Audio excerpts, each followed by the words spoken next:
медицина колледж Ысык Көл областынын Каракол шаарында жайгашкан.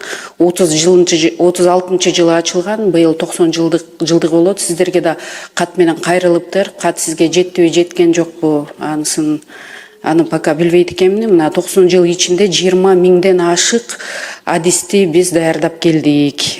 Быйыл 63 миллион сом капиталдык ремонтко бөлүндү.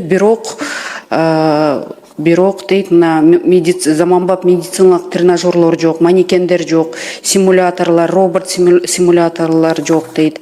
Оргтехника, компьютер, ошол жагын бир карап берсеңиздер. 5 миллион сомдун тегерегинде каражат бөлүнүп берилсе деп суранып аттык эле. Ушул медицина колледжге бир көңүл буруп коесуздарбы?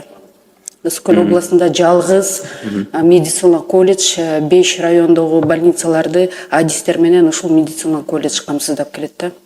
Бул боюнча азыр биздин тиешелүү адистер айтып атат. Биз азыркы күндө финанс министрлиги менен биргеликте иш алып баратабыз. Ошонун жыйынтыгы боюнча мен ойлойм, ал маселе чечиле турган эле маселе окшойт. 5 миллион сом андай деле көп акча эмес экен. Рахмат. Эгерде ушу жыйынтык болуп калса да кабарлап коесуздарбы?